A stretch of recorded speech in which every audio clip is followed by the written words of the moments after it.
...2003-ban kezdődtek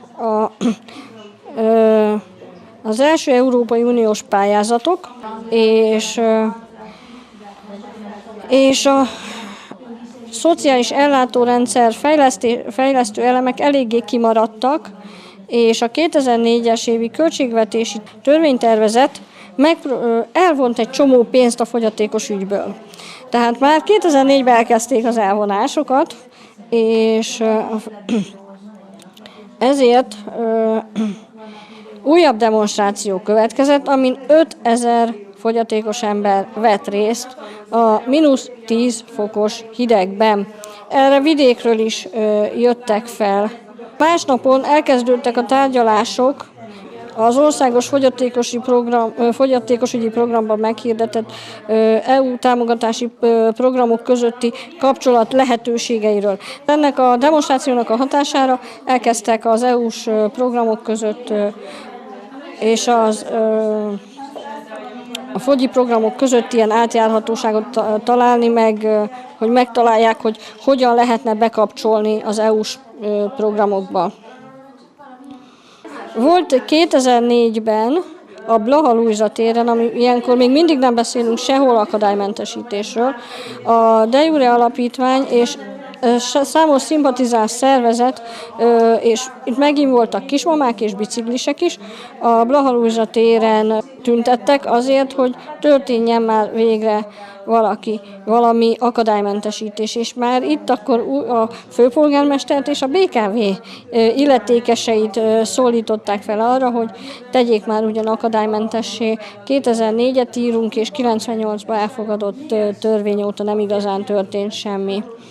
Itt egy 600 ember vett részt, ezen, ahogy mondtam, vegyesen, kismamák, kerekesszékesek és biciklisek. Ennek az akciónak a hatására a fővárosi önkormányzat elkezdte a budapesti fogyatékosügyi programot készíteni, és a fővárosi fogyatékosügyi tanácsot létrehozta, és elkezdett egy akadálymentesítési ütemtervet kidolgozni. Úgyhogy Magyarországon is találhatunk különböző ilyen interaktív tevékenységeket, amikor az emberek és a mozgássérült emberek kivonulnak az utcára. Volt, ahol el is ért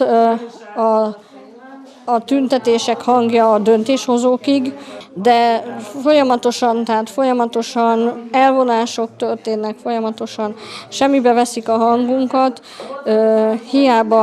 hiába megyünk újra és újra utcára, és újra ugyanazoké kell utcára mennünk mind a mai napig.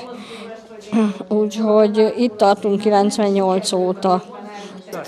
Azt tudják, hogy ez egy fontos kérdés, meg mindig az aktivisták ugyanazt magyarázzák, és akkor mindig a politikai helyzettől függően újra kezdjük magyarázni, és valahogy ez nem megy át, hogy ez kinek fontos, miért fontos, és hogy az össztársadalmi érdek nem arról van szó, hogy pár kerekesszékes most így rosszul érzi magát, hanem egyszerűen minket nem lehet integrálni megfelelő akadálymentesítés nélkül. Ez ilyen egyszerű. Tehát ameddig itt nem lesz normális akadálymentesítés Budapesten sem, meg országosan se, addig mindig valamiféle plusz támogatásra szorulunk, plusz segítségkel, még több segítség, és az pénz. Tehát ha valaki ezt megérteni, hogy nem arról van szó, hogy kényelmesen akarunk élni, és azért kell, hogy be tudjunk kapcsolni a társadalomba, és egyszerűen kevesebb problémát okoznánk onnantól fogva. Azért jöttem ide, hogy figyelmeztessek titeket, hogy ugye az a cél, hogy gyűjtsünk össze, írjunk le dolgokat, javaslatokat. Hallottam, hogy most így nagyon kiemeltet, hogy az akadálymentesség, a fizikai épített környezet akadálymentessége hiányos, hogy hasonlókat írjatok le, hogy akkor hamarosan egy csoportban ezt meg tudjátok osztani a többiekkel, jó? Köszönöm. Mi a kollégámmal az értelmi fogyatékossággal élők és segítők országos érdekvédelmi szövetségéből jöttünk. Nekünk az akadálymentesítést a könnyen érthető kommunikáció jelenti. Az ENSZ egyezmény is tartalmazza az akadálymentességet, mi nekünk nem fizikai akadálymentességre, hanem informális akadálymentességre van szükségünk, mert hisz mi is a társadalom aktív tagjai szeretnénk lenni.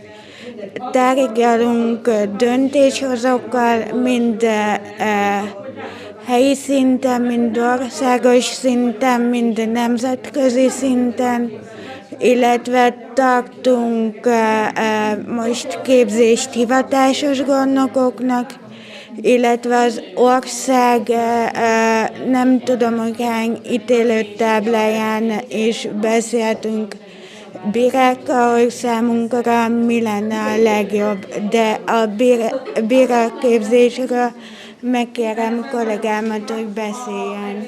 Köszönöm szépen. Köszönöm. Én nem annyira érzem magam feljogosítva, hogy itt sokat beszéljek ma, de ha jól gondolom, akkor azért fontos a bírák képzése, mert egy másik akadály, a mi célcsoportunknál, az a gondnokság intézménye, ami ugye sokaktól elveszi az önállóság lehetőségét, és ugye mind a bíráknak, mind a hivatásos gondnokoknak szóló képzéseinknek arra igyekszünk terelni a segítő szakemberek attitűdjét, hogy akár a gondnokságon belül is inkább támogatói helyzetbe helyezkedjenek, és ne hozzanak döntéseket a mi célcsoportunk az értelmefogyatékos emberek helyett, hanem az ő döntéseik legyenek előtérben, és hosszú távon pedig azt szeretnénk, hogyha a gondnokság helyett az egész intézményrendszer inkább a támogatott döntéshozatal felé mozdulna el. Igen, ez a halmozottan mozgássérülteket is érinti, akik épp értelemmel rendelkeznek, de beszédképességük nincs.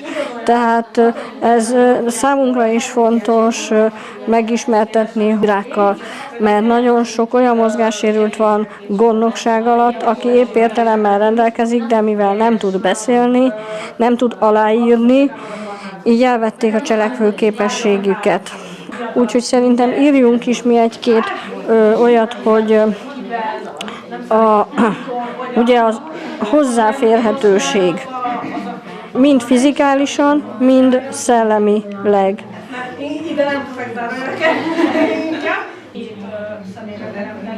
Aztán érintettek bevonása. A kezdet-kezdetétől és a megvalósításig legyen bevonva érintett, és mindenféle érintett legyen bevonva ebbe a döntéshozatalba. Az akadálymentesítés, a tervezés folyamatában is induljon be, ne utólag kelljen valamit akadálymentesíteni. Igen. Hanem már a legelejétől úgy készüljenek el a tervek, hogy ne legyen szükség utólag változtatni.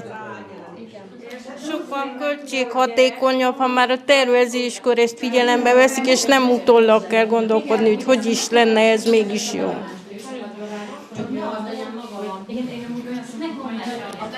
Nem tudom, hogy ismerik-e a semmit rólunk nélkülünk elvet. Ez olyan, hogy senki sem mondjon a mi életünkről úgy véleményt, hogy ne vonjanak be minket. Meg mi fogyatékossággal élő nők dupla hátrányból indulunk, és azt szeretném, hogyha ezt az emberek nem használnak ki. És az, hogy a tanulást a gyerekeknek inkluzívan kéne biztosítani, tehát hogy a gyerekek meg kis gyerekkorban ismerjenek meg minket, és később ne mutogassanak ránk. Az inkluzív azt jelenti, hogy befogadó. Elérkeztünk a kis szünet idejére, és akkor egy olyan 10 perc múlva összerendeződnénk, és akkor a megosztós kör lenne, ahol az online tér is csatlakozik újra közénk.